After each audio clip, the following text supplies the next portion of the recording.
Evening, everyone. Good to see you. Redistricting is a constitutionally mandated function that happens every 10 years. It is abstruse. It is sometimes hard to penetrate, which is abstruse. And increasingly, it raises real challenges for our democracy as districts become less and less competitive. We have with us two of the leading experts in journalism on this issue and on the process, Sherpas who can guide us through it, and on the screen you'll hear from experts from each party who have a specific interest in this process. And we're so grateful to have you all.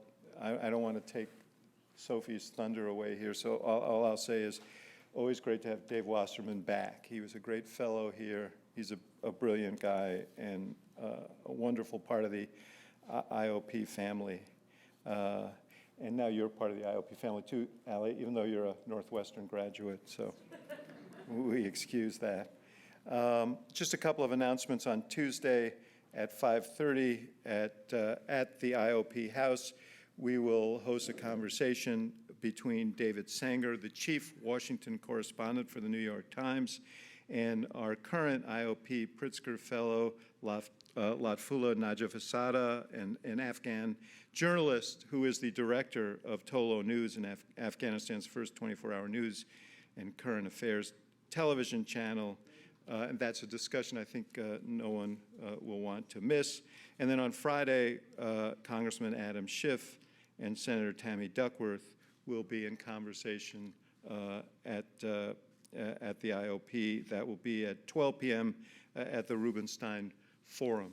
As always, we will invite audience questions. Tonight, after the moderated discussion, we'll open the floor to you. Please line up to ask your questions in front of the microphone, which I guess will be in the center aisle. Is that correct? Yes, I see nodding. And everyone is welcome, but please keep your mask on when you ask your questions. As usual, we will give priority for the first questions to be asked by our students. I'd like to alternate male and female questioners. And just one housekeeping issue, make sure your phones are on silent. And now for the formal introductions of our speakers is Sophie Hare. Sophie is a third-year student at the college, majoring in public policy, and serves on the IOP's Student Advisory Board and has been a leader in the IOP since she arrived here in 2019. So please join me in welcoming Sophie to the podium.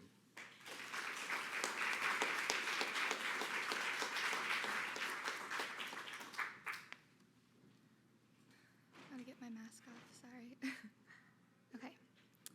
Hello, everyone. Thank you for joining us for this IOP Speaker Series event, Drawing Districts. It's not just for the Hunger Games. It is my honor to introduce our guests this evening, David Wasserman, Ali Mutnick, Adam Kincaid, and Kelly Burton.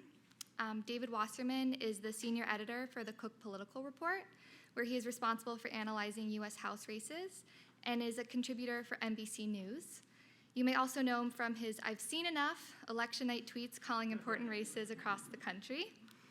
Ali Mutnick is a reporter covering House campaigns and redistricting for Politico. She previously worked at the National Journal as a House races reporter and Hotline Fellow, and at NPR and the Texas Tribune. Adam Kincaid is the president and executive director of the National Republican Redistricting Trust, or NRTT, and Fairlines America. Prior to starting NRTT, Kincaid worked as special projects director for the RNC, as a political and data director for the NRCC, and as deputy political director and director of policy and research for the Republican Governors Association. Kelly Burton is the executive director of the National Democratic Redistricting Committee. She previously served as both executive director and political director for the DCCC, and as director of America Forward, a nonpartisan policy initiative working to unite social entrepreneurs and policymakers.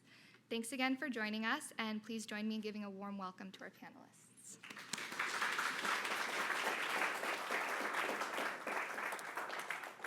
Thank you so much, Sophie, and it's It's great to be introduced by someone from the state of New Mexico, which is going to be an interesting state to watch this cycle. It's great to be back in a place where gerrymandering is pretty much the state pastime. But hello, nerds.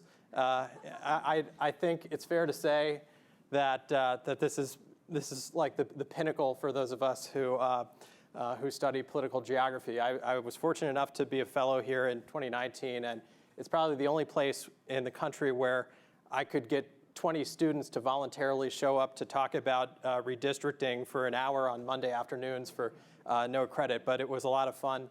And we have a very serious topic to discuss these days. Back 2 years ago, we didn't know that COVID was going to delay the census data, that this was going to be a compressed timeline to draw new maps.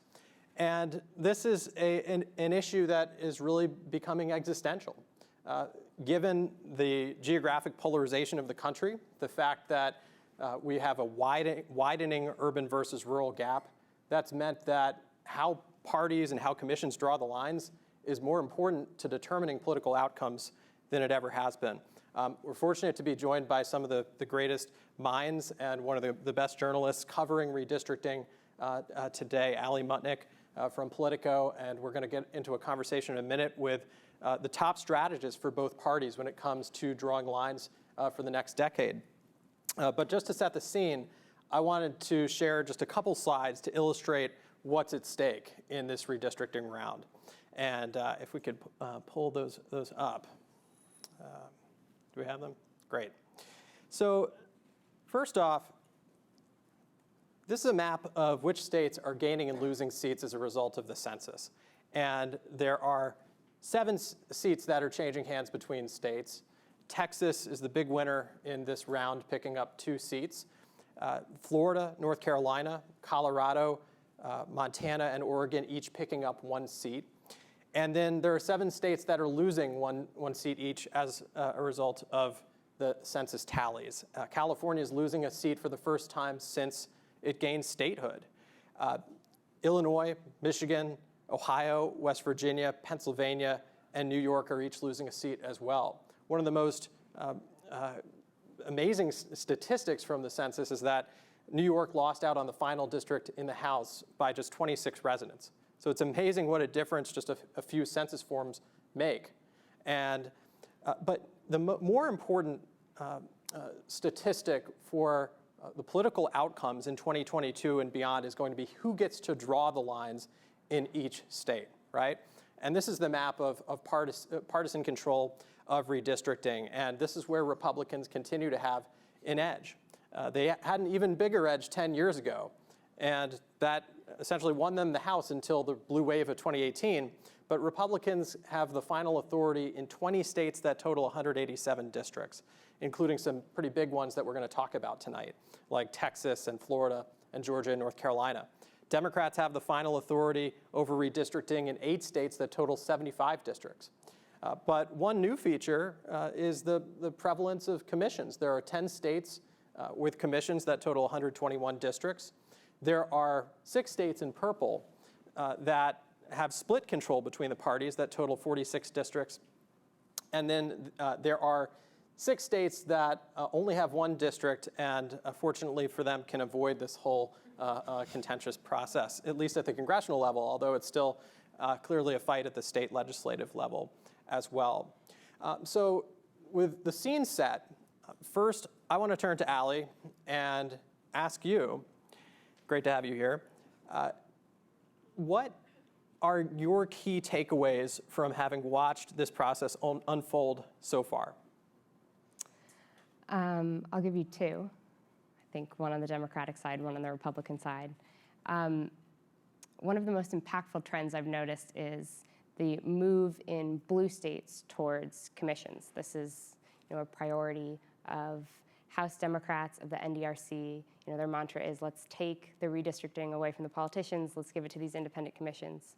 But it's become a little contentious in the Democratic Party because there's a contingency that says, well, wait a second, if we're doing this, if we're creating these commissions in our blue states, and Republicans aren't doing it in red states, are we unilaterally disarming? Are we giving away an edge that we should have when the House is up for grabs, when our majority is 5 seats. And I think we've started to see that play out a little bit as redistricting gets on. Colorado is headed for a map that could split 4-4. And there are Democrats who balk at the idea that Colorado, this increasingly blue state, could split its House delegation 50-50.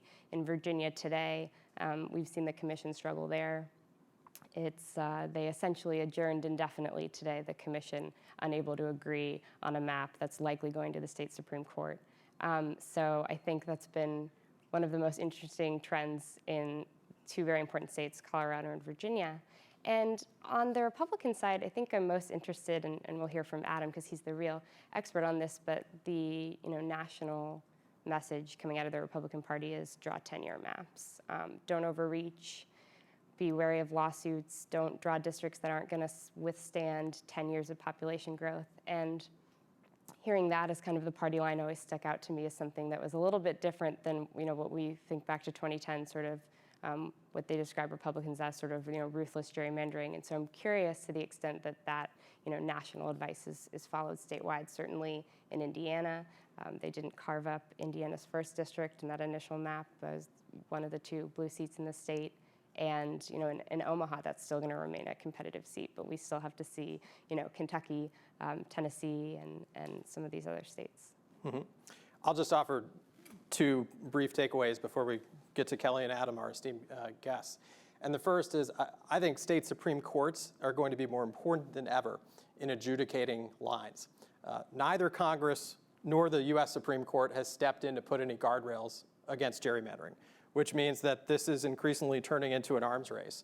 And both parties are under intense pressure to maximize their own seats in states that they control. And so I think state Supreme Courts are going to be kind of the final backstop in a lot of cases with regards to partisan gerrymandering, and particularly in states like North Carolina, where the state Supreme Court struck down a Republican-drawn map a couple years ago. Well, that state is gaining a seat. It's going to have to draw a new map this time. Republicans have the power in the legislature to pass it. We'll see what the state Supreme Court there does. Ohio, where the Chief Justice could be the swing vote to block what Republicans draw in Ohio. And there are a few Democratic-controlled states where you could see state court reviews end up in changes to lines. And there are huge numbers of seats at stake in these states, right? And so we could see that be a factor. The second is, I think, the most predictable net effect, and I'll be curious to hear what our guests have to say, is going to be a decline in the number of competitive districts. We only had 36 districts in 2020 that were within 5 points of the national result in the presidential election. Only 36 out of 435. That's down more than 50% versus the election that was held in 2000. So what does that mean for Congress? What does that mean for how Congress functions? I would hypothesize that when we have fewer competitive districts, it means that the parties care less about recruiting candidates with broad appeal in a lot of districts, and that ends up incentivizing a lot of primaries that lead to fringe candidates and ending up winning races. But I want to let Allie ask the first question to our 2 guests, Kelly Burton and Adam Kincaid. And thank you both very much for joining us. Yeah, Dave and I were just saying we both love interviewing both of you. We're hyping up our guests here, very substantive answers. Okay, starting off, my first question for you guys.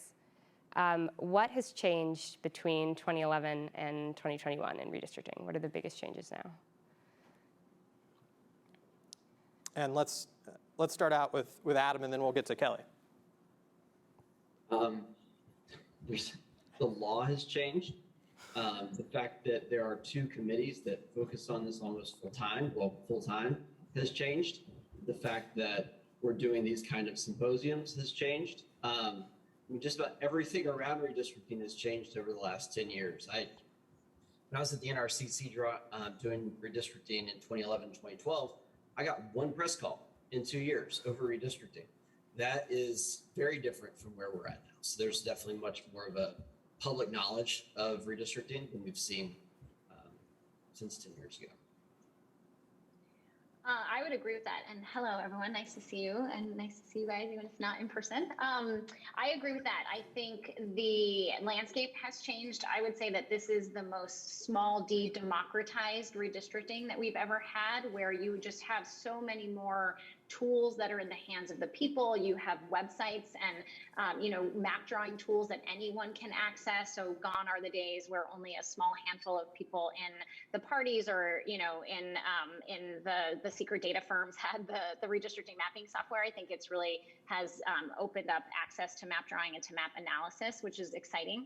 And I think, the commission shift that you saw from Dave's intro is a really notable shift where you are seeing a change away from the really hardcore, staunch Republican trifecta control that we had last time into a shift of something different besides that, right? Especially in some of the battleground districts where last time around the Republicans controlled the redistricting process in, Michigan and Virginia and Pennsylvania and Wisconsin.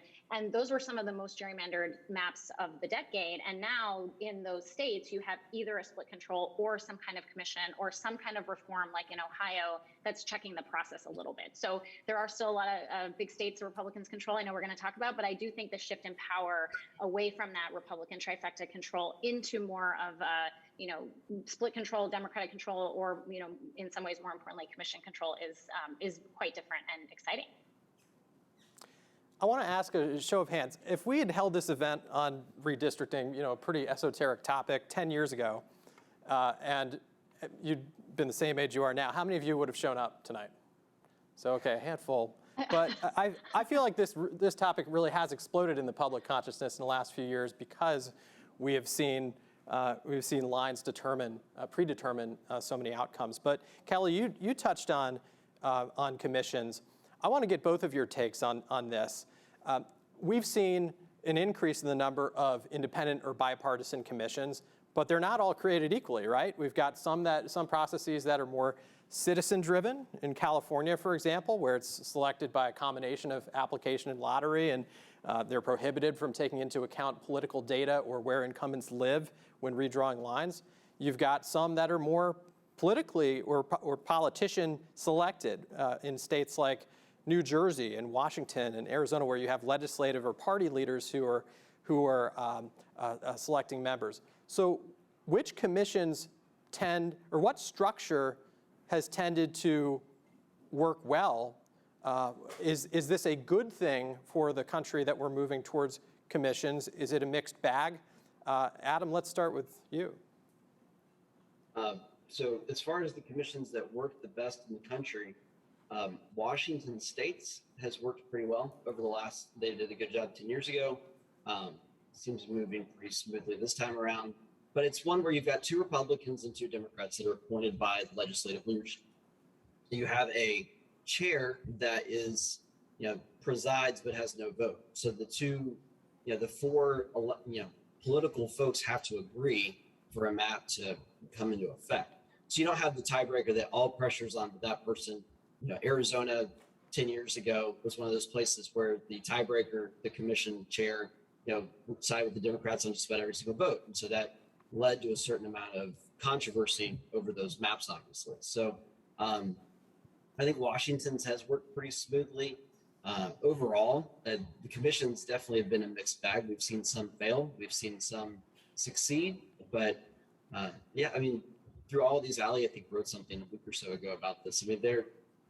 They're tough, and you've got people who don't really know a lot about this when they get brought on to do redistricting and be part of these commissions, and they run into realities very quickly about political geography and other things that they would like to consider and not consider that they're not allowed to look at. So it's pretty complicated. These commissioners have a hard time. It's a tough job. Part of that's by design. Yeah, I agree. The really important point that's being made here is that not every commission is created equally. They're all different. And Some models work better than others. And Allie mentioned Virginia today. We've had concerns about the Virginia Commission since the beginning. The writing was on the wall that the structure of this commission was a real problem. And frankly, there was a set of Democrats in the legislature last cycle that tried to fix it. And that was not successful. And so, this one was, I think, kind of set up for some of the challenges that we've seen within the structure of that commission. But as Adam noted, there are commissions that work well. I think overall, Dave, to your question, it is a net positive that we're moving more to commissions. I think, you do want to have the redistricting process really be influenced by the public, because it's the public that is influenced by the maps, and that it really does control a lot of, which people in our democracy have a voice in the outcome of the elections. Redistricting is a big part of determining that, and the people should be involved in that process. So I think commissions create that involvement. They give an opportunity for that involvement. I think part of why the commission process might feel a little unruly is because you are seeing every step of the process along the way. And it's almost like you're seeing the governing as it's happening. But I think on net, it ends up being a more fair outcome. And I think, Dave, to your earlier comment about competitive seats, I think, that's a choice that is made in redistricting, whether to shore up and have more safe seats or whether to try to maintain competitiveness. And I think you see commissions lean more in that direction, whereas when you have, a partisan control, they may be looking at it through a different lens. So I think for all those reasons, the move to commissions and the move to public involvement is really good. I want to ask a quick follow-up on commissions, stay on this topic for one more question. We've seen, some commissions work well, and maybe that goes more quietly, but we've seen some very public blow-ups recently in Virginia. There were 3 Democrats who stormed out of the meeting in protest. They lost the quorum. They had to adjourn. In Colorado, there was a 6-hour Zoom. They were racing to a midnight deadline to vote on the map. They got to 10 minutes before, and they had to do a quick voice vote. There were a lot of tears. There's a lot of public dysfunction going on with them. Do you think we're going to see more commissions by 2031, or will some of this dysfunction and partisan bickering spook people, and where we see either states roll back some commissions or just not lean that way, not move towards them via ballot initiative or by legislative amendment? Well, I think if you look at the country, for the most part, the states that have the ability for the public to put a redistricting commission either on the ballot or for the public to decide that they want to reform the redistricting process, for the most part, those states have all already done commissions, or a handful of states with a ballot initiative option, where largely because of the pandemic, those reforms were not put forward. But I think ultimately the answer to your question, Allie, is going to depend on legislators, because reforms at this point for additional commissions would have to go through either the legislature or through the voters if you're going to change it, or it's through the legislature if you're going to start a new one. And I think the question is just, if those legislators and legislatures are going to have an appetite for reform. I think, we'll see. Yeah. But I will say, oh, sorry. No, I was going to add something, but I'll hold it. Go ahead. No, go on. Well, I was just going to add to your point about Virginia, commissions are not foolproof, right? If you have the motivation to have a partisan outcome, or if you're driven by partisan motives and the commission is just the vehicle through which you express that, then you can do that through the commission, you can do that through the legislature. I think part of what happened in Virginia with those 3 Democrats walking out is they got so frustrated because they were trying to compromise with the Republicans on the commission. They kept presenting these options of compromise, and the Republicans were just like, no, no, no, no. And they really held a partisan line, because frankly, it isn't to their advantage for it to go to the state Supreme Court. And they've known that since the beginning in Virginia, which is partly why the structure is set up the way it is for them. So I think that, if they just use the commission for a vehicle for obstruction, that's a knock on those Republican legislators making that choice, not necessarily a knock on, the commission overall or the Democrats who left and feeling very upset about that. Sorry, Adam, go ahead. Nope, fine. So your point about rolling back commissions, Allie, New York's Democrats are actively trying to roll back their commission right now. So they've got a ballot measure on the ballot this fall. The legislature referred that tries to lower the threshold for editing maps that come out of the commission that they passed just a few years ago. So yes, there are some efforts out there nationally to roll back these commissions. I don't think that's going to be an easy thing overall. If anyone tries to go and roll them back. Virginia's, it wouldn't shock me if the legislature tried to come up with something to fix it maybe in the next few years. I think everybody on the right and the left, everyone who is kind of from the political world looked at that measure and said, this is designed to fail. I don't think anyone really had a real belief, left or right, that it was going to be a successful commission based off the way it was structured. Tell me if I'm wrong, Kelly, but I'm pretty sure that we were all We kind agree of with you. Yeah. So yeah, but yeah, I think overall you may see some places that try to do it that were not able to do it during the pandemic, but overall, yeah, I don't see any of the commissions going away. Adam, I just want to pose the question, what is your definition of a fair map? Yeah. And then I'm going to turn the question to you, Kelly. No, good question, David. The problem is that Kelly and I are never going to agree on what a fair map is or is not, which is part of the overall problem, right? But for us, fairness is a legal process, drawing maps that comply with the law, period. We're not out there advocating for proportional representation or anything else. You know, what we're saying is that maps should be drawn in a way that complies with the law in the states and federally. So that's kind of our perspective on redistricting nationally. And I would say, Fake definition of fair maps that, you know, just kind of made up to favor me or favor someone else. So. well, I would say that a definition of fair maps is a map that reflects the will of the people in that area. I think, you know, it's important to step back and remember why we redistrict, right? We redistrict in order to reset the population balance that has shifted over the course of the decade. That's why Dave started with the census. That's and you know how people move and how that population shifts requires a rebalancing of the district so that you can fulfill that fundamental criteria of one person, one vote. And so you redraw the line so that they better reflect the public, right? And so part of doing that is then to have districts that reflect the will of the voters and what the voters in that area would want in the outcome of their elections. I think if you do that, then you're you know getting close to a fair map, which is why the census is a roadmap for how to draw maps, so that you can try to stay as aligned with the people in that area as you can. Now, in a few minutes, we're going to move to audience questions, so be thinking about what you want to ask. But Allie, next question is yours. So we'll stay on fair maps. Kelly, I know your main frame here is gerrymandering. Partisan gerrymandering is a threat to democracy, a form of voter suppression. How do you reconcile that kind of frame with, as Adam mentioned, what some Democrats are planning to do in New York? Would an 8-0 map in Maryland, 8 Democrats, 0 Republicans, be a fair map? Is a 14-3 or 15-2 in Illinois a fair map? So it's a very good question, and I think it's good that we're spending some time talking about this. So again, the census data is your roadmap for redistricting, right? And what the census data tells us is that this country is becoming more diverse.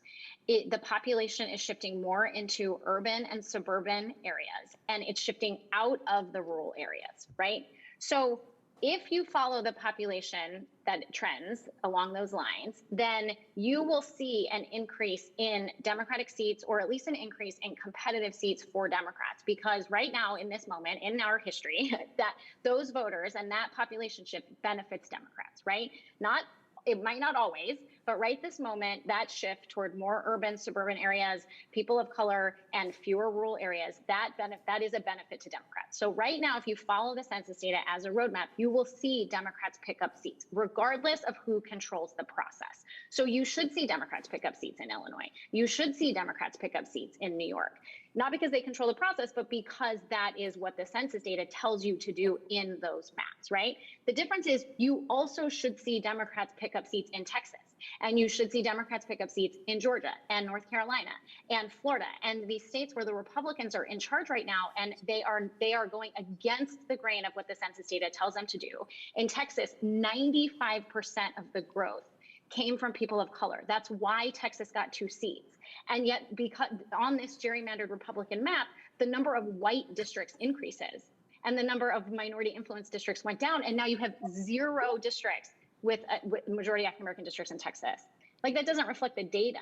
and it doesn't reflect what should be happening in Texas. So I think part of what you need to look at is not who's in charge, but what should happen in that map based on the census data, and that's what's fair. But Kelly, and that's why we're fighting back against that Republican gerrymandering, because it's not aligned with what should be happening in those states. But Kelly, I've got to ask you, last week, Democrats here in Illinois proposed a map that looks like a toddler threw spaghetti at the wall. And I don't mean your son, Kelly, to be fair, because he's very well-mannered.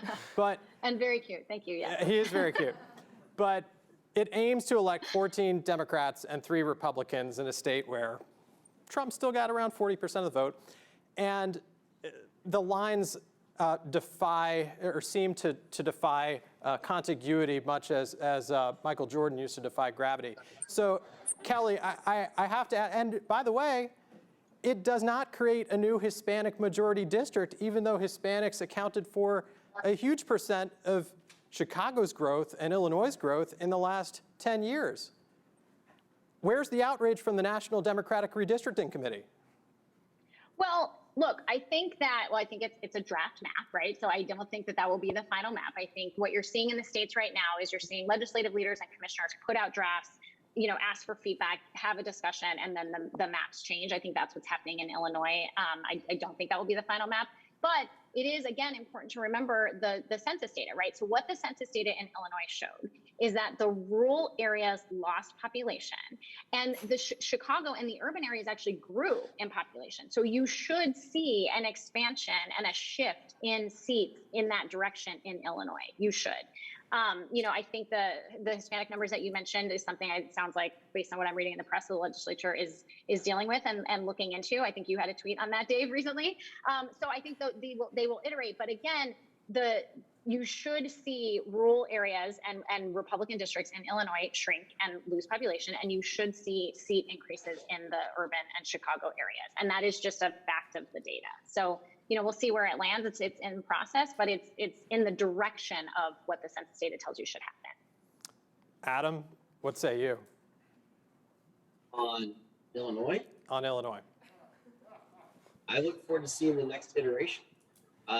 Democrats have already had their first 2 maps thrown out by a federal court in Illinois, and so we'll see what the next one looks like. And I remain open to seeing their revisions and what those may or may not look like. I think if you're following the census as a roadmap in Illinois, you have to look at the fact that where Illinois started. You have Cook County is big enough for about 7 1/3 congressional districts right now. I think it has 10 seats that cut in and out of there. So if you're going to expand those out from Chicago, which is what they're doing, sure, it makes sense you're adding on to that population, but that has to come out of somewhere else, right? So downstate, you could have about 7 seats outside of collar counties. Almost all 7 of those will vote Republican. So if you just drew them in a compact whole county sort of way. So I think that, I think the census is a roadmap in the fact that it shows you where people live. But at the same time, politicians are drawing the maps in Illinois, right? So it's not just the census, it's the roadmap for fairness. Well, we touched on Illinois, we touched briefly on New York. Kelly, would an 8-0 map in Maryland be a fair map? I mean, I think that to the point about the funky lines of gerrymandering and Maryland, the Maryland map is we've made our statements clear on the current map in Maryland. I do think that there is a way to Adam's point. I think seems to me, based on my read of the data, that a fair map in Maryland is similar to what you have now, is closer to a 7-1. I do think that the census data is not necessary. It is a roadmap. It's not the only thing that you look at. You do have to also take into account communities of interest, and communities of interest is a broad term that encompasses a bunch of different factors of how people in the areas live, right? And that's why the public testimony is so important, because you need to hear from people about, what transportation corridors do they use? What's the school district? What are the kind of economic similarities and relationships that different neighborhoods have? And I think those can drive the lines, and that's fine. And I think in Maryland, maybe we took that too far. I think there's a way to, make those districts a little more compact. But I think that you want districts that reflect the communities, that reflect the makeup of the different areas. And, don't be fooled by the lines themselves. I think, Adam has on his website that you want compact districts and clean districts. That doesn't necessarily mean that it's a good performing, fair district just because it's compact, especially when you're looking at it through a community of interest lens and does that do right by the people. So it does take a lot, you got to kind of weigh all of these factors in together.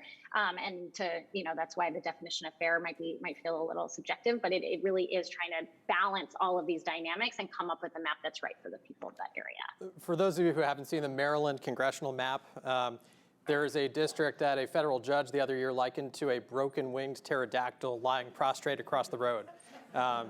Check it out if you want to see some abstract art. Okay, Adam, I want to drill down on a different state, which is Texas, which is on the verge of becoming, I believe, the 5th state to complete congressional redistricting. Republicans passed a map, 6th? All right, because Arkansas, right? But Texas passed a map that has 25 out of 38 districts that voted for Trump in 2020. It does create a new Democratic vote sink in Austin to try and relieve some of the erosion in the surrounding Republican seats and make those seats safer. But as Kelly alluded to earlier, even though non-whites accounted for 95% of the net population growth in Texas over the last 10 years, it does not draw a new Hispanic majority district. So, Adam, how would you say this map complies with the Voting Rights Act, given that it doesn't seem to create a new opportunity district? Well, I think that's really the question, David. You used the word opportunity district, right? So one of the big disagreements between conservative and liberal academics, legal academics right now, is whether opportunity districts are required versus majority minority districts are required, right? And so that's something that people with JDs should get on this call and talk about, because I'm not, adequately qualified to go through all the different dynamics of how much of that has changed over the last decade. But I think when you look at the Texas map overall, you're going to see that there are more majority Hispanic seats than there were 10 years ago. You're going to see that the 3 African-American seats, Kelly mentioned before that there weren't any majority African-American seats. There weren't majority African-American seats, last decade. So those 3 seats were preserved. They were, cut up and, spread out. Those 3 seats will still likely elect African-American members of Congress. So, I think that's where we're at with the Texas map. I think it complies with the law. I think it's going to hold up in court. And the record will be pretty clear. Kelly, what is Democrats' legal path forward in Texas, which is the biggest redistricting prize of the cycle since it's gaining 2 seats? Well, I think there has already been a lawsuit that's filed in Texas even before the map. I'm sure that once Governor Abbott puts his signature on this map, you will see other litigation that will come, and there will be, varying legal explanations, as Adam is saying, for why this map is unconstitutional and illegal. So everybody, pop your popcorn and get ready to become. We're all going to get passive laws and JDs and redistricting law as we watch the Texas litigation go forward. But I think that it's really notable what Adam just said, because they are not trying to defend the merits of the map. They are locking in power, and they are shoring up their incumbents. They are taking competitive seats off the table, and they're doing it without regard to the actual growth and influence of voters of color in this country. That is a statement of fact. They're doing it they just did it in Texas. Adam mentioned Arkansas has already passed. You have a map in Arkansas that the Republican governor won't even sign because he is embarrassed by the gerrymandering of Pulaski County, which is where Little Rock is. It splits it 3 ways. The African-American community in Little Rock is very upset about this and how it dilutes their power. And the governor is making a choice to sort of with the opposite of a pocket veto, where he's not signing it and allowing it to become into law because he doesn't want to endorse it. So that's the reality of what you're seeing with these Republican maps. Those are choices that they are making, and we'll let courts decide whether that's in fact legal. We think it's not. All right, I want to move away from the law into data. I've posed this question to both of you before, but we've kind of left the theoretical and now we're in the practical because we're drawing maps. We're in the midst of one of the biggest political realignments right now of the Trump era, and you have data, especially in certain regions of the country, South Texas, South Florida, where the partisan data looks completely different from 2016 to 2020, and so you have a lot of different divergent data points to use when you're drawing a map. We'll use South Florida as an example. Florida's 26th district voted for Hillary Clinton by 16 points in 2016 and was a Trump +5 4 years later. So when you're sitting down to draw these areas, how do you reconcile these different data points, and what are the trends that you think are going to keep for the next 10 years and ones that you think are flukes? You can go first. You want to go first? I feel like I've gone first the last couple of times. Go ahead. So first off, it's never a good idea to look at one election when drawing maps using political data. That was actually the problem we had 10 years ago, was that all we had was McCain Obama numbers from 2008. Like, that was all the data set the RNC had at the time. So for redistricting. So that's one. You can't really build a decade's worth of maps off of one election or one election cycle. So you have to look at more than that. I think the question that everyone's asking is, does the Rio Grande Valley continue to trend right? Does South Florida hold? Does it go back to the sort of numbers we saw in 2000 and 2004 when George W. Bush did really well in South Florida, right? Are we going back to that? Yeah, you look at California. Hispanics voted, at higher rates for the recall than in other places in the state. So it's not just one part of the country; it's happening all over the place. The other part of that, though, is suburban, America. It was red for a very long time, then got pretty purple and looked kind of blue in the last couple of election cycles. So the question is where that goes. If the polling's to be believed in Virginia, then the suburbs are bouncing back pretty quickly. And we'll see what the Virginia governor's race looks like in a couple of weeks, and those results may tell us a lot about where the country's headed. If Joe Biden's at 37% in Iowa, that tells you a lot about overall where the country may be headed, at least for the next 4 years. So, I don't think we can really forecast 10 years in the future, and I think that's kind of something that got into people's heads after 16 and 20 is that, hey, we do have these realignments. We're in a pretty volatile electorate right now. It shifts constantly, but we were kind of in a lull for a long, long time, for several decades, where it was kind of the same sort of electorate. Then Barack Obama came around and really disrupted that. But that was one disruption. Then we had another disruption not 8 years later. So it's kind of hard to forecast 10 years in the future. I think we can see right now where the electorate's going to be in 22 and probably in 24. But past that, it will be determined in large part by who the president is in 2025. And I would just add, I totally agree that just in general for, election targeting and looking at the battlefield of the, House races or state legislative races, you absolutely can't look at just one election. And I think data gives us the ability to look at the kind of cumulative effect of elections over time, and that's a good thing. And you don't want to ever just take something in a snapshot. And certainly don't ever want to take voters, make presumptions about voters, either demographically or geographically. But this is why gerrymandering is such a problem, right? Because the point of democracy is that all voters' voices count the same, right? And the thing that gerrymandering does is it distorts that reality so that some votes count more and less than other votes.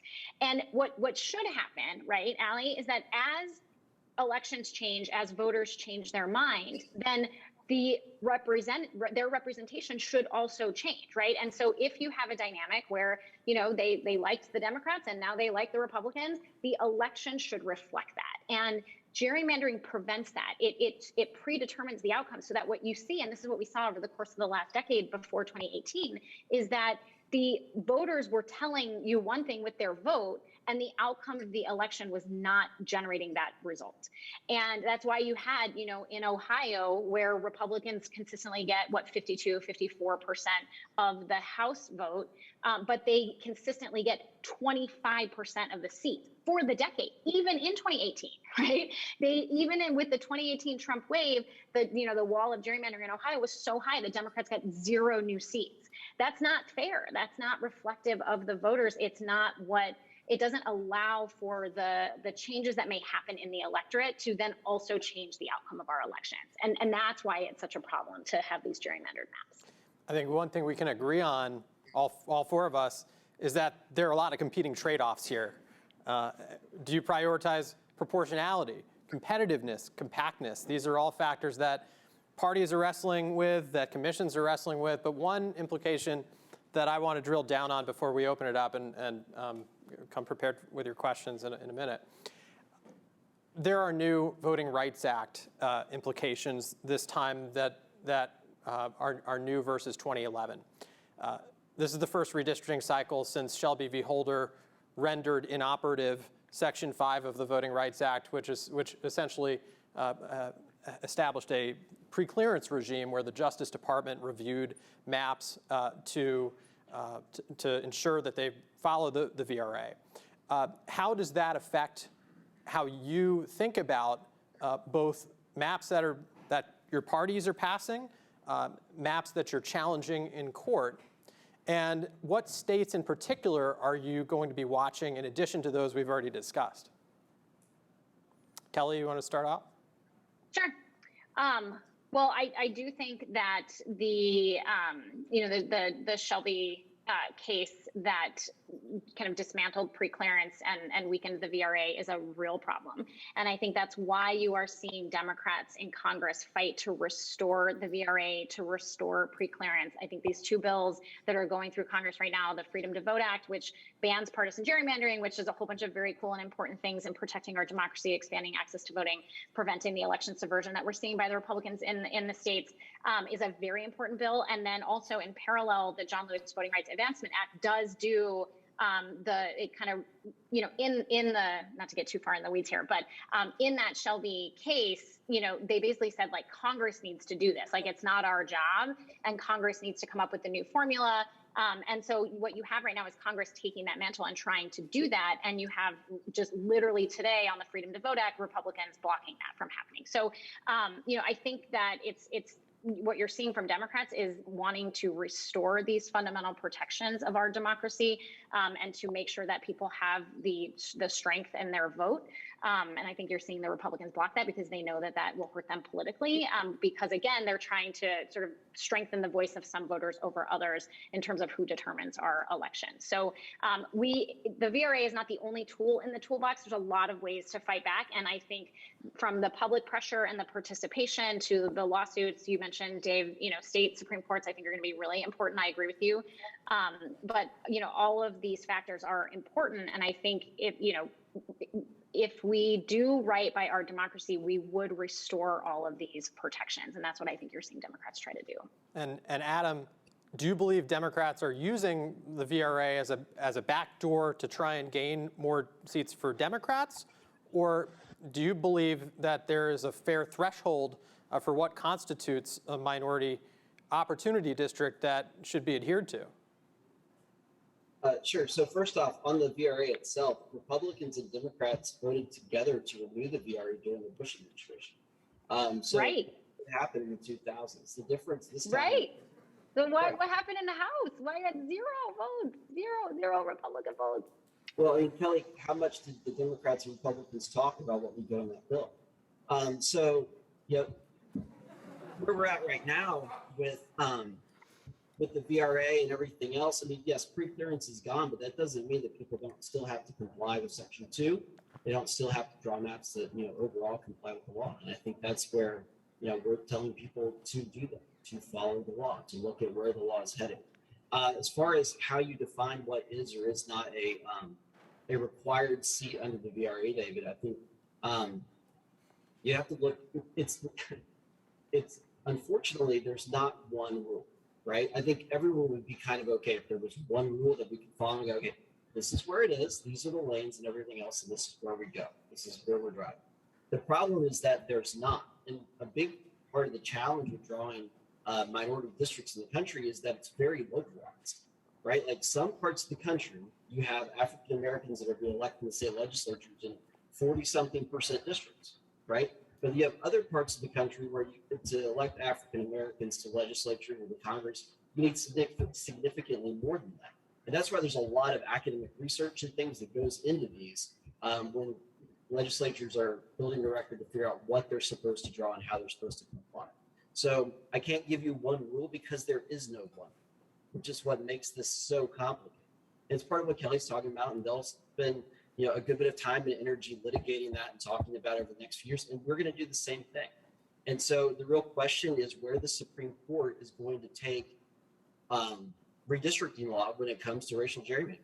We don't know that at this point in time. All right, there's a mic. Can I just add one other thought on this? Apologies, because I think it kind of adds to what's interesting and maybe combines this litigation VRA question and the data question from earlier.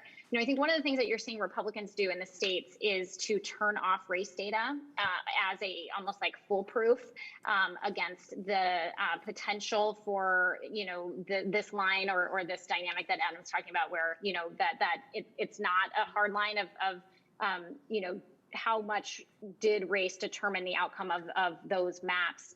And I think that you're seeing Republicans interpret that by saying, well, we didn't use race data at all.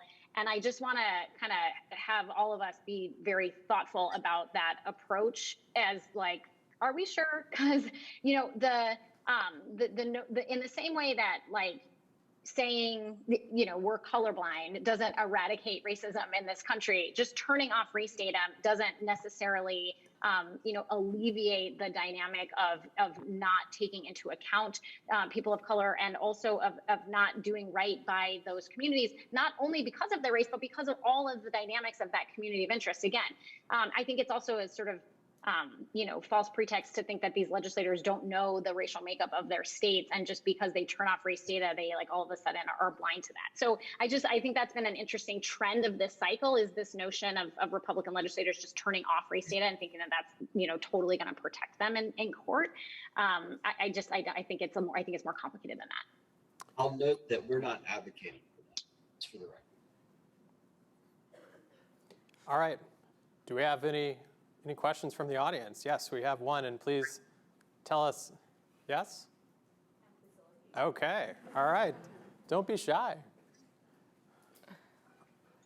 Yes, tell us your name and where you're from. Hi, my name is Adam. I'm a fourth-year student in neuroscience from Iowa City, Iowa. And my question's about redistricting in Iowa. It seems like a really weird system to have a commission and then what the commission spits out is voted on. But I guess my question is, it looked like in that first map, it was maybe favorable for Republicans in the state house and state senate, but less favorable on the national level. So what does that conversation maybe look like in terms of deciding which of those things to prioritize when you're voting on a map like that? Iowa, this is essentially like the epitome of fair districting, or is it? Adam, you want to take a first stab? Take that. Well, I'll say the Iowa congressional map that came out for that first round was Nancy Pelosi's dream map for Iowa. It left her one Democrat in basically the exact same seat she's currently in, and created a brand new solid Democrat district in Eastern Iowa. So that was Nancy Pelosi's dream map for Iowa. On the legislative side, they look at all sorts of different things. They look at, but yeah, overall, you had one district that was a figure 8. I don't know if you looked at that with the legislative maps, but they took 2 counties, put them together, had clusters of districts in 2 towns, and there was literally a district that was a figure 8 around those other ones. And just overall, I think the legislature looked at it and said, we're not going to go with this, we're going to go with another round and see what the next one's like. The other thing I will note, though, on the maps that it's not really a commission, it's Ledge Services that they produced for the first round of maps. The 4th and the 3rd were pretty compact. They had low deviations. The first and the second did not. They were not compact. They were north-south versus more of a quadrant base that we've seen in the past in Iowa. And it was actually really easy to just turn that just a little bit, not changing 3 or 4 at all, and having a very, very compact 1 and 2 that had lower deviations. So I don't think that 1 and 2 actually complied with Iowa's rules when it came to compactness and everything. Yeah, the Iowa model is a really interesting model. And I think there has been this sentiment that Iowa is this like awesome, like Dave said, the pinnacle of fair redistricting. I think the thing to note about the Iowa process is, as Adam said, it's called the LSA, the Legislative Services Agency. They draw the map first. It's sort of like a commission in that, it's not with legislators, it's not with legislative interests. There's a whole bunch of factors that they can't and don't take into account. And then they present that map to the legislature, and the legislature has the opportunity to vote it up or down. And they can do that 3 times. And if by the 3rd time the legislature votes it down, then the legislature just takes over, right? And so, in a state like New York, people are like, why wouldn't the legislature just take over? And in a state like Iowa, the culture's like, the legislature would never take over, right? And so it's more like the culture that I think has really elevated the Iowa model to be such a pinnacle of fair redistricting, because they have never gotten to this third point, this 3rd step where the legislature votes it down and then takes it over. So the thing that we're watching for is this a partisan driven Republican legislature that is commiserate with other Republican driven legislatures that we're seeing in the country, where they are just moving this to the 3rd step so that they can take it over? That would be a bombshell in Iowa. That would be unheard of. And so I think it's not unheard of for the process to go to the 2nd round and give the LSA an opportunity to make some of these changes. That's what we're seeing now. But we're very hopeful that the LSA will make those edits, that's fine, and that the legislature will do what it's always done and pass this LSA map and not, do the full power grab and pull it in-house. That's what to watch for in Iowa. We'll see the next round tomorrow. Yeah. Hey. But I think it gets at, you've kind of touched on an interesting tension between the state legislators and the congressional delegations. And this is all happening at the same time, but they have conflicting interests. Like earlier this year, we had a really dramatic situation in Oregon where the Republican minority was threatening to deny quorum so that Democrats couldn't pass the new set of maps. And from my understanding, talking to people in Oregon, their state legislative maps were pretty good, congressional maps not as good. But if they denied quorum and they missed the deadline, then those state legislative maps would have been drawn by the Oregon Secretary of State, who is considered to be a progressive Democrat. And so they actually came back, provided quorum to pass those maps, maybe at the expense of a congressional seat or 2, but because they wanted better state legislative seats than they thought they'd get otherwise. So it's an interesting dynamic. I want to make sure we get to as many people as possible, so we'll try and do these rapid fire. Yes. Hi, my name is Charlie. I'm a first-year student here at the college, and I want to frame my question within the context that several of you have alluded to, which is that historically Democratic states and Democratic voters have been more supportive of redistricting commissions, yet there's kind of been, especially within the last year, a shift as there's this perception that Democrats are unilaterally disarming themselves.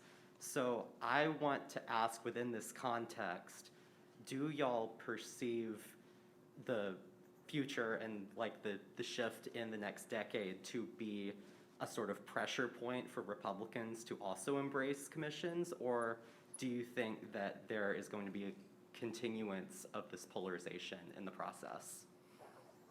I think it's a great question. Adam, you want to start us off?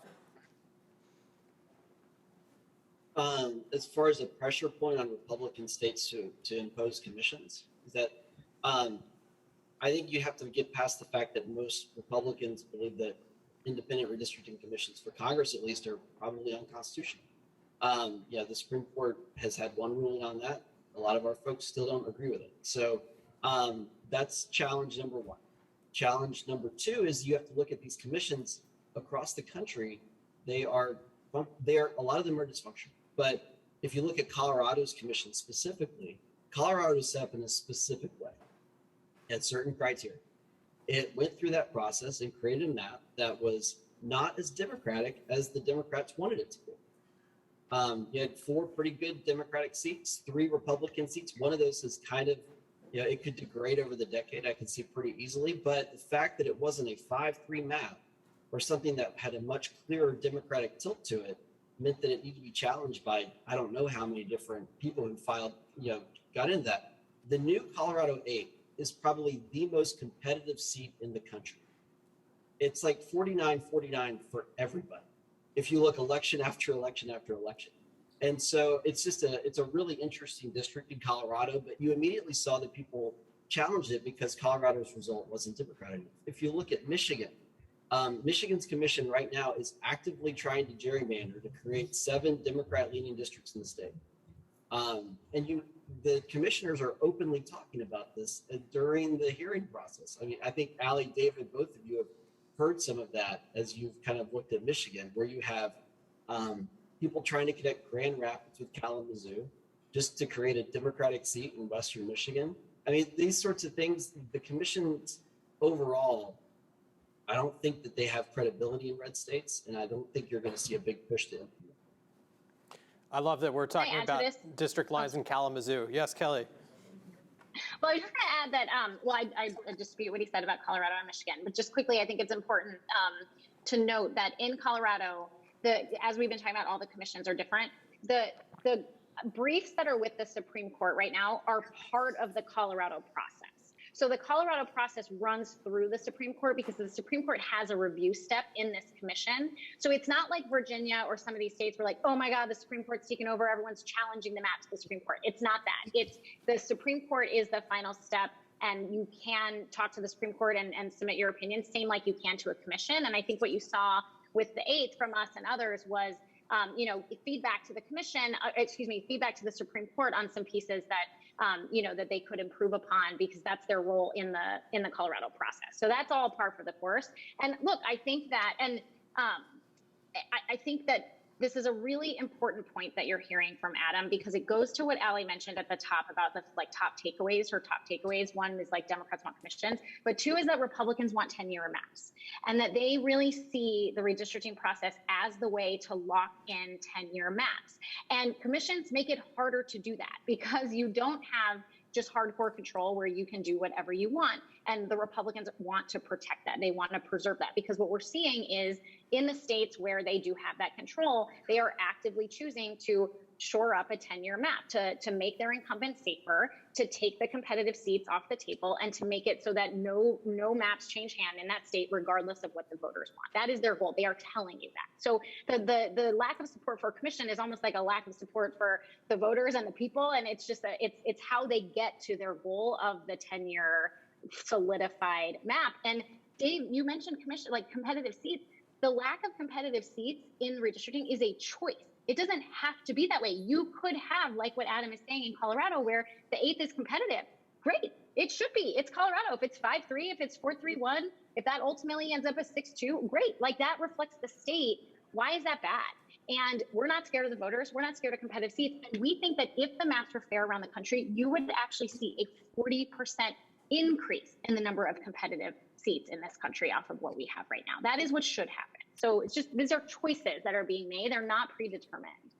I will note that in Illinois, there's been gallons of ink spilled over the last several days about Democrats' efforts to shore up Lauren Underwood and not maybe degrade Marie Newman's seat as much as they did in that first draft. So it's not just Republicans that are looking to shore up vulnerable incumbents. Democrats are doing the exact same thing. Well, part of that ink in Illinois is saying Democrats are gerrymandering, there's too many seats. And they're also saying there's not enough Democratic seats. They didn't shore up their incumbents. So great. That's what's happening. All right. Hi there, guys. Thanks for running this event. My name is Michael. I'm at DePaul. Sorry, guys, but I'm a political science student there. Okay, so let me just preface this first. I'm pretty against commissions personally. I think the politicians should be drawing. But with that, I like the Ohio referendum that we mentioned, and specifically the county splitting limitations. And my question basically is if you all think that like the amount of times that counties are split and stuff is indicative of a gerrymandered map, basically, because like we talked about Pulaski County being cracked in 3, Winnebago County is cracked in 4 with Rockford in the current map, and Stark County, no, in the proposed map, that's when Winnebago's cracked in 4, and in the current map, Stark County, which has like 6,000 people in it, is cracked in 2. So I'm just asking if you all think that the amount of times counties are split is indicative of a gerrymander, basically. This student knows his counties. All right. Adam? Dave, I feel like you should answer that. Yeah.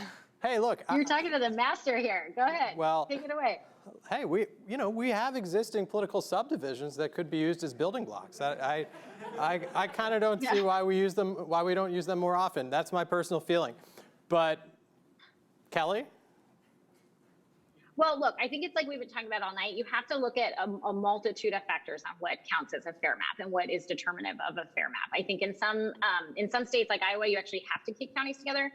In other states and in Ohio, they tried to be directive of how many times you could split counties as a way to prevent gerrymandering. I don't think it is in and of itself the metric or one metric. I do think you have to look at multiple factors, especially when you're trying to balance for population while also reflecting the communities of interest in that state. So it's something to look at. It's not the only thing to look at. And kind of like the targeting that Adam was talking about earlier, you have to look at a multitude of factors together to come up with an interpretation of a map, not just one thing like county splits.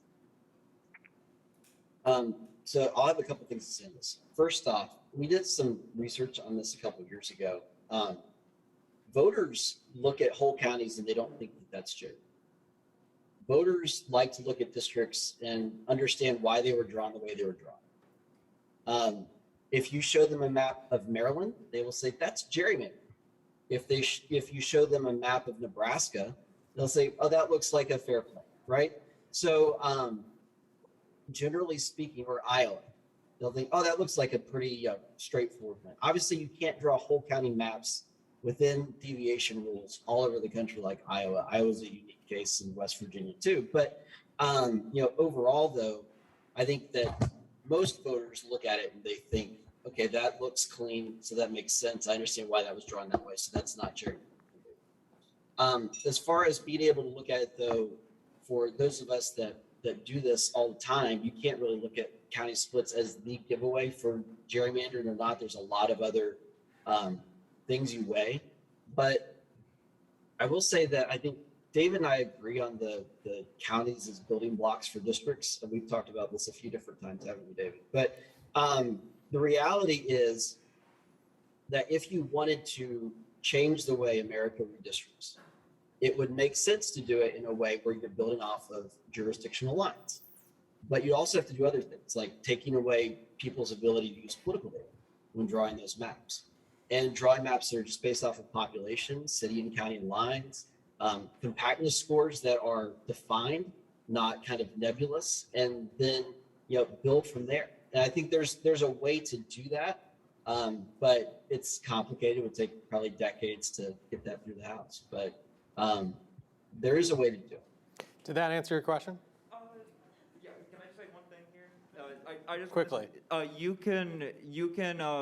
You can draw Arkansas without having to split any of the counties. So splitting Pulaski County is completely unnecessary. That's it. Well, there may be judges who agree with you. We'll find out. I agree with you. Okay. Yeah.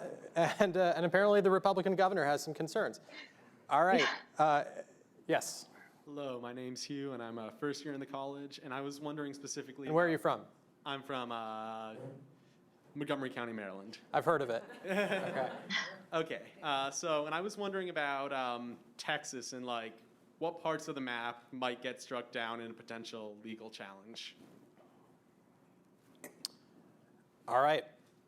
Kelly, what are you hoping for on that front? I think that, again, if you use the census data as a roadmap, I think that what you saw in Texas is large numbers of growth of people of color, particularly in the urban and suburban areas. And I think what you saw the Republicans do is pack those voters into a few number of districts in order to shore up the neighboring Republican districts around those urban cores. And I think that they didn't have to do that. I think that was a choice that they made. And I think that if you look at the voting power and you look at the growth trends of communities in those areas, that is not reflective of what the election and what the line should look like, and the outcome of those elections under these lines doesn't necessarily reflect where the voters want the elections to go. So I think, again, census data as a roadmap, what should happen. I think those kind of urban and suburban packing that Dave talked about at the top with Texas is not commensurate with what we should have seen in the data. Adam, quickly, why are you confident that the Texas map will hold up in court? Because it complies with the law and will hold up in court. All right, see. Succinct. Yes. Thank you.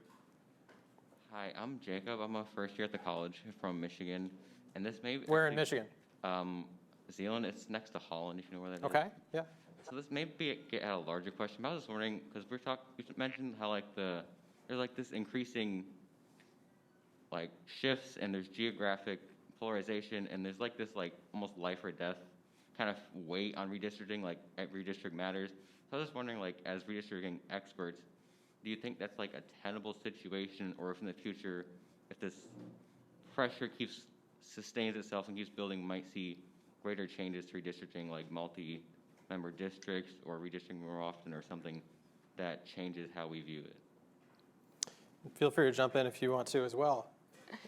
I mean, I think in interviewing people, especially on the commission front, of why are so many of these commissions having so much trouble, why are they so dysfunctional, I feel like members have said to me, if we did this 10 years ago in a different political climate, maybe we could come to an agreement. And there are delegates in Virginia who would say, you know, there was a quote in a story I did with a colleague recently where he said, it's a betrayal of your tribe to compromise with Republicans right now. We're in such a polarized and intense climate. And so I think if you can't reach compromise, it makes the commissions a lot harder, and it makes everyone drive to their corners when they have the pen and the ability to control in their state. I don't know if you guys would agree. And we've got Ottawa County, Michigan in the House, right? You both mentioned Michigan, which has a new commission in place. And Adam, you alluded to Democrats attempting to pass a map in which 7 out of 13 districts are Democratic. But Joe Biden did win Michigan narrowly. Would 7 out of 13 be proportional for Michigan? Or would that be a gerrymander? Well, if you look at the Grand Rapids to Kalamazoo district, I would say that's an intentional gerrymander to create a political result in that map. So overall for Michigan, you've had a state that has had some pretty good swings in its maps, right? Like the electorate there has shifted over the decade in various ways, shapes, and forms. So we exited the decade at 7 Republicans, 7 Democrats in a toss-up state. That seems reasonable, right? Like for a commission to look at that seems like that makes sense. But overall, I really think the Michigan Commission is going to land in a spot where we have 4 or 5 reliable Republican seats, 4 or 5 reliable Democrat seats, and then 3 to 5 competitive districts. I think that's where the commission will ultimately realize they need to be. But Michigan also has precedent. The Supreme Court has upheld to keep city and county lines whole. And the commission is intentionally splitting those in order to try to create a Democratic district in Western Michigan, because they're having a hard time doing it coming out of Detroit. And so, we'll see how that plays out. Are there any commissions, just as an add-on to that, that you guys think are operating unfairly right now, or that you're nervous about? Kelly? Well, I think part of what happens with commissions, and Adam is alluding to this, is that you see the work happening, right? Like it's high degrees of transparency. So what you're seeing in Michigan is you're seeing the changes, and what he's calling gerrymandering is them really trying to take into account the feedback that they're getting from their experts and from the community and reconcile all of these tensions real time, and they do it in the public. And so you see, and so you're also seeing it shift and change, right? And I think that's fine, that's good, it's part of the process. I think, I frankly have some concerns about Arizona right now, because what we're seeing consistently is the independent chairs side with the Republicans every time, every single time. Hey, and it's not she sided with the Democrats 10 years ago. Well, but a lot of that was on process. These are on maps. And she is making map choices and map votes with the way that they're doing their process. And so anyway, I don't want to get ahead of Arizona. It's also in the middle of its process. We'll see. But to your point about, are there any red flags? I think an open process like Michigan, where they're openly trying to work it out, is, and you're seeing those shifts among the commissioners, is different than when you see a commission just consistently skew one direction. I think that's just something to watch out for. So we'll see. Adam? The final map in Arizona last decade was drawn in the living room of one of the commissioners by the executive director of the Arizona Democratic Party. If you don't The believe final map in Arizona is a 5-4, which is commensurate with the state. So it's a fair map that reflects the state. And if Arizona ends up with a 6-3, that is not reflective of the state, period. I lived in Arizona. I went to school there. That is not a fair map for the people of Arizona. And if the commission walks this to a 6-3, that is not fair. If you don't believe me, you can read the deposition where the executive director of the Arizona Democratic Party said that he drew the maps in the living room of one of the commissioners 10 years ago. And it was a fair map that reflects the state. So right? I mean, again, if you look at how these maps should be drawn to reflect the community, that we have a fair map in Arizona, and we should have another one coming out of this commission. And the tiebreaker sided with the Democrats every single time 10 years ago in Arizona. I don't recall a Democrat complaining. All right, I'm going to go to the final question. We'll do a lightning question. Which state are each of you respectively most anxious to see the final map either commission drawn or drawn by the opposite party? You can only pick one state. Which do you think your candidates are going to fare the worst under whatever the final lines are? Oh, the one we're, okay. Yeah, the one you're most worried about. We're keeping with the anxiety theme here. High levels of anxiety on this panel. Look, I think that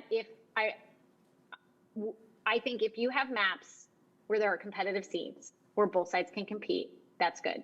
If you walk out of a map that's already locked, if this Texas map stays, then you have a dynamic where there are 0 competitive seats in Texas for the decade.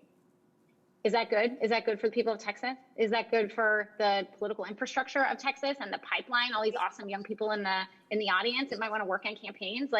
There's nothing in Texas. So is that good? No. So I think competitiveness and the ability to compete is something to look for in all of these maps. So Kelly's is Texas, 15, Adam? Texas 15 and Texas 28 are competitive now. There are 2 competitive seats in the Rio Grande Valley. There will be a 3rd competitive seat in Texas by the end of the decade in Texas 34. As far as, I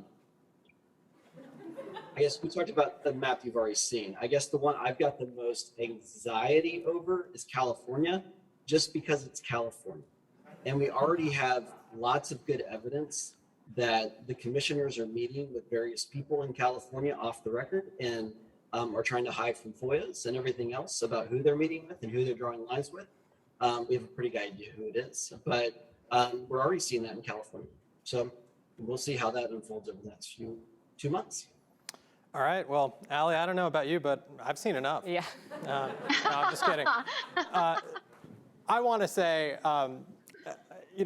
this is obviously a very fraught, complicated topic. I think it's easy to hate on gerrymandering, and it's harder to address. But I hope that we've just touched the tip of the iceberg of the complexities involved here. I think it's something that deserves our attention and engagement, no matter your point of view, because it is so consequential.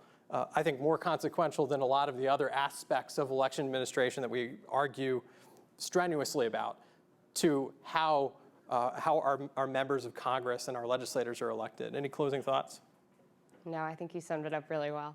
And we appreciate you guys coming and engaging in a thoughtful way. I feel like we normally talk to you separately. It's been a while since we've seen you together, so some good back and forth. And even though you are representing your parties and you are advising your respective coalitions on maps. I want to thank you for engaging in a respectful discussion tonight, because I do think that that you are some of the best, brightest, but also most intellectually candid representatives on this topic in your party. So thank you for being part of this discussion, and we look forward to continuing to stay updated as we watch this unfold in the months ahead. And I want to thank all of you for coming tonight. One big round of applause for our guests. Thank you.